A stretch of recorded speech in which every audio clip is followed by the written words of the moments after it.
চলো সবাইকে good morning. আজকে তো সানডে, ঘুম থেকে তো একটু দেরিতেই উঠতে হয়। সানডে দিনে কিন্তু আমি একটু বেশ বেলা করেই ঘুম থেকে উঠি। তারপরে কিন্তু এখানে এসিটা বন্ধ করে দিচ্ছিলাম, প্রায় 9টা বাজে তখন কিন্তু এসি বন্ধ করেছিলাম। এসিটা বন্ধ করে কিন্তু তারপর মেন সুইচটা অফ করি। তারপর কিন্তু আমি ব্রাশ করে এখানে আমি বাসি কাপড়টাও ছেড়ে নিলাম, নিয়ে কিন্তু আমি একটু মাথাটাকে আঁচড়ে নিয়ে চা বসিয়ে দিলাম। তারপর কিন্তু আমার চা হয়ে গেছিলো, আমি কিন্তু চা তার সাথে কিন্তু দুটো বিস্কুট নিয়ে চাটাকেও খেয়ে নিলাম।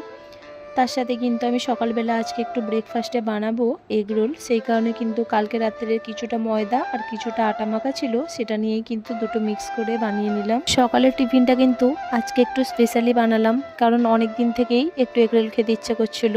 যাই হোক, এগ রোলটা খাওয়ার পরে বর এখানে বাজার করে নিয়ে চলে এসেছিল 2 রকম মাছ, মাংসটা তো শাশুড়ি দিয়ে দিল, মাছগুলো আমি ধুয়ে এদিকে কিন্তু কিছু সবজিও এনেছিল, তার সাথে কিন্তু পেঁপে আর তরমুজ এনেছিল। আর মেয়ে কিন্তু সমস্ত সবজি, দই এই সমস্ত কিন্তু গুছিয়ে নিল। আমি এদিকে কিন্তু মাংসগুলো ধুয়ে নিয়ে আসার পরে নুন হলুদ কিন্তু সব মাংসতে আর মাছেতে দিয়ে দিলাম। তার সাথে কিন্তু মাংসটাতে আমি পুরো হলুদ, লঙ্কা, নুন সমস্ত কিছু দিয়ে কিন্তু একটু ম্যারিনেট করে রেখে দেবো, কারণ একটু ম্যারিনেট করে রাখলে কিন্তু মাংসটা খুব ভালো লাগে খেতে তারপরে রান্না করলে। যাই হোক, তোমরা ঝটপট করে বলো কে কোনখান থেকে আমার ভিডিওগুলি দেখছো, আর আমার ভিডিওগুলি কেমন হচ্ছে তোমরা কিন্তু নিশ্চয়ই কমেন্ট করে জানিও। আজকে কিন্তু আমি চিংড়ি মাছ আর মাংসটাই বানাবো, আজকে কিন্তু রুই মাছটা বানাবো না। রুই মাছটা কিন্তু কালকের জন্য রেখে দিলাম।